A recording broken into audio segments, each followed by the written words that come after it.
बच्चे 2 ही अच्छे कहते-कहते वो कौन-सी ऐसी तड़प होती है जो आपको मजबूर करती है कि एक तीसरा बच्चा भी होना चाहिए? ये बात तो डॉक्टर भी अपनी किताबों से नहीं, अपने तजर्बे से ही आपको बता सकती है। इसके अपने कुछ मेडिकल और इमोशनल ट्रिगर्स होते हैं। मेडिकल से भी ज़्यादा मैं कहूँगी कि इसके इमोशनल ट्रिगर्स होते हैं। पहला बच्चा आपकी शादी के फ़ौरन बाद हो गया खैर से। अब आप ये कहते हैं कि बच्चा एक कभी भी नहीं होना चाहिए, एक बच्चा तो बहुत अकेला फ़ील करता है, अब एक और बच्चा होना चाहिए, दूसरा बच्चा भी कर लिया। अब चाहे उनकी जेंडर सेम है, लड़कियाँ हैं, दोनों लड़के हैं या फिर लड़की-लड़का है, उनकी तन्हाई तो ख़त्म हो गई, दोनों एक-दूसरे की तन्हाई के साथी हो जाते हैं। तीसरा बच्चा मैं कहूँगी स्पेशली आप अपनी ज़ात के लिए ही पैदा करते हैं। अब बड़े वाले 2 बच्चे जो हैं वो थोड़े से बड़े हो गए, आपकी गोद से निकल गए, कुछ स्कूल गोइंग हो गए। अब आपको शौक चढ़ता है, गोद तो मेरी बिल्कुल खाली हो गई, मेरे पास तो कोई एक्टिविटी नहीं है करने के लिए, अब क्या करूँ? हाय! एक और बच्चा प्लान करना चाहिए, मैं तो बिल्कुल ही अकेला महसूस करती हूँ। बड़े वाले बच्चे आपकी गोद से अब निकल के सोसाइटी का हिस्सा बन चुके हैं। कहीं उन पे वर्कलोड है, कहीं उन पे स्टडीज़ का लोड है, तो कहीं उनको अपना कीमती वक़्त जो है वो लगाना होता है, कभी टीवी देख के, कभी फ़ोन इस्तेमाल करके। तो वो आपकी गोद से निकल के अब ज़माने का हिस्सा बन चुके हैं। अब आपके जो अंदर की ममता है वो तड़प रही होती है कि मेरा बच्चा मेरे साथ लग-लिपट के पड़ा रहे। ऐसा नहीं होता कि बच्चे अगर मसरूफ़ आपके हो गए हैं तो अब आपके और उनके दरमियान मोहब्बत का ताल्लुक कम हो गया है या आपका राब्ता ख़त्म हो गया है, राब्ता मुनक़ता हो गया है, ऐसा कहीं भी नहीं होता है। आपके अंदर की जो लालची माँ होती है ना, उसका दिल चाहता है कि अब मेरे पास एक ऐसा बच्चा होना चाहिए जो मेरे आगे-पीछे फिरे या मैं जिसके आगे-पीछे फिरूँ और मैं उस पे अपना वक़्त और अपनी मोहब्बत निछावर करूँ और बदले में भी मुझे वही सब कुछ मिले उससे। उसका वक़्त मुझे मिले, उसकी मोहब्बत मुझे मिले। हालाँकि ये वो वक़्त है जब आपके बड़े 2 बच्चे स्कूल गोइंग हो चुके हैं, आप उनको पढ़ा रहे हैं, उनको स्कूल से लाना ले जाना, उनको खिलाना-पिलाना, उनकी बहुत सारी ज़िम्मेदारियाँ, इवन उनकी लड़ाइयाँ तक ख़त्म करवाना आपकी एक ज़िम्मेदारी बन जाती है और दर्द-ए-सर बन जाता है। फिर भी आप एक नई ज़िम्मेदारी लेने के लिए तैयार होते हैं। आप कहती हैं कि मेरी एज अब इस हद तक पहुँच चुकी है, 30 प्लस में हो चुकी हूँ, जहाँ कुछ सेहत के मसाइल मुझे पैदा होना शुरू हो चुके हैं। कहीं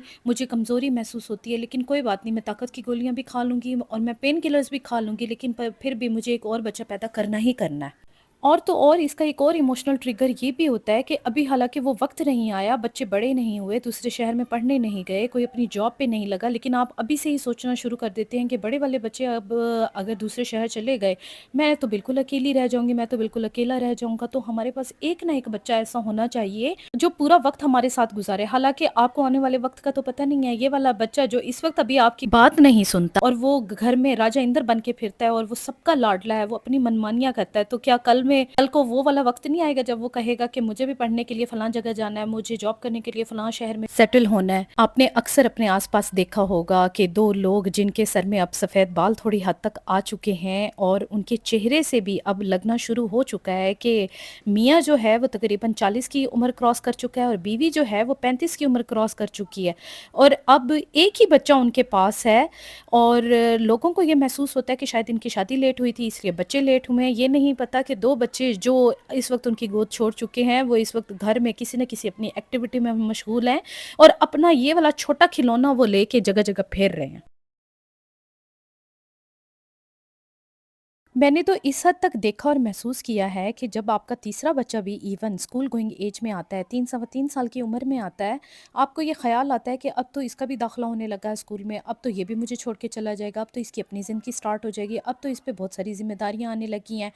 तो क्यों ना एक और बच्चा प्लान किया जाए, तब चाहे आपकी सेहत इजाज़त देती हो या ना देती हो, आपके हालात इजाज़त दें या ना दें, पर हर किसी जोड़े को ये वाली ख़्वाहिश और ये वाली सोच आती ज़रूर है। पता नहीं क्यों स्कूल के एडमिशन और बच्चों के माँ-बाप से दूर होने में कोई ऐसा कोई ताल्लुक है और ऐसी कोई तड़प ये पैदा कर देता है दिलों के अंदर कि हाय मेरा बच्चे को अब दाखिला हो रहा है स्कूल में तो अब ये मुझे छोड़ने वाला है। ये तो हो गए इमोशनल ट्रिगर्स, इसके कुछ मेडिकल ट्रिगर्स भी होते हैं। अब आपकी शादी अगर अंदाज़न हुई 26-27 साल की उम्र में और अगले 10 साल में आपने 2 बच्चे पैदा किए, अब आपको लगता है कि मैं तो हो गई हूँ 37 ईयर्स की और अब मेरी जो प्रोडक्टिव एज है वो 6 से 7 साल बच गई है। अभी अगर बच्चा पैदा नहीं किया तो वो अगला बच्चा पैदा कब होगा और उसको मैं पालूँगी किस तरह? क्योंकि मैं तो बूढ़ी हो रही हूँ। मुझे भई बूढ़े होने से पहले 1-2 बच्चे ज़रूर करने ही करने हैं। پھر کچھ خواتین کے اندر ایج ریلیٹڈ مسائل بھی شروع ہو جاتے ہیں، جیسے یہ 30s کراس کیا، آپ کو لگتا ہے کہ اب کہیں ہڈیوں میں درد ہے، وٹامن ڈی کی ڈیفیشنسی ہو رہی ہے، کہیں کیلشیم کی کمی ہو رہی ہے، کہیں بچوں کی پریشانیوں کی وجہ سے رات کو نیندیں پوری نہیں ہو رہی اس لیے صحت گر رہی ہے، کہیں پہ آپ کو سسٹ کا ایشو آ جاتا ہے، آپ کی فیملی میں اگر پریویل کرتا ہے، آپ کی بہنوں کو ہے، آپ کی مدر کو تھا، تو پھر آپ کو بھی ہونے کے چانسز ہوتے ہیں سسٹ۔ تو آپ اس خوف سے کہ کہیں یہ نہ ہو میرے بھی صحت کے مسائل شروع ہو جائیں اور ڈاکٹر مجھے کہے کہ اب تم نے بچہ نہیں پلان کرنا، اس سے پہلے ہی میں جلدی جلدی سے بچہ پلان کر لوں، تو یہ ہو جاتا ہے سب سے زیادہ لاڈلا، سب سے زیادہ آپ کے گھر میں اسی کو وقت ملتا ہے، اس کو محبت ملتی ہے، بڑے بہن بھائی محبت کر رہے ہیں، ماں باپ محبت کر رہے ہیں، آس پڑوس کے لوگ بھی محبت کر رہے ہیں کہ ایک چھوٹا سا بچہ اس گھر میں آیا ہے اور بڑے عرصے کے بعد آیا ہے، اس کا جو دل چاہتا ہے وہ دھڑلے سے مانگ رہا ہوتا ہے، بڑے بہن بھائی بھی اس کے ساتھ کمپرومائز کرنے کو تیار ہو جاتے ہیں، اس کو رونے کوئی نہیں دیتا، اس کو سیڈ کوئی نہیں ہونے دیتا، وہ اداس ہو تو سارے اداس ہو جاتے ہیں،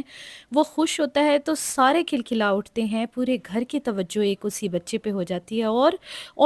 وہ سب سے زیادہ خطرناک تب بن جاتا ہے جب اس کو بھی پتہ چل جاتا ہے کہ وہ کتنا اہم ہے، بچہ ایک ہو، دو ہو، تین ہو یا پھر 10 ہو، ماں باپ کے ایموشنز بچوں کے ساتھ بہت ہی اٹیچ ہوتے ہیں، البتہ بچپن میں جب بچے چھوٹے چھوٹے ہوتے ہیں اس وقت آپ کے ایموشنز کسی اور طرح کے ہوتے ہیں، بڑے ہونے لگتے ہیں تو خدشات کسی اور طرح سے ہوتے ہیں، اس سب میں جو سب سے زیادہ چیلنجنگ ہوتا ہے ماں باپ کے لیے وہ وقت کے ساتھ بیلنس رکھنا ہوتا ہے، جب آپ کے بچے چھوٹے ہیں وہ ایک دوسرے کو کمپیئر نہیں کر رہے ہوتے ہیں ایک دوسرے سے کہ وہ آپ کے لیے زیادہ اہم ہے یا میں آپ کے لیے کم اہم ہوں، لیکن جیسے جیسے وقت گزرتا ہے اور ان میں سینس آتی ہے تو وہ یہ بات ضرور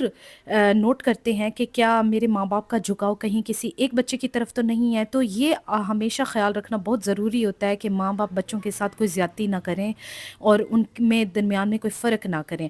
آپ بتائیں آپ نے اپنے بچے کس طرح سے پلان کیے؟ کیا اگر آپ کے پاس بھی 2 بچے ہیں تو آپ کو خواہش ہوتی ہے کہ آپ کے پاس ایک تیسرا بچہ ہو، یا پھر آپ کو یہ لگتا ہے کہ بچے تو بس اللہ کی صرف دین ہی ہے تو جتنے ہو جائیں تو کوئی فرق نہیں پڑتا؟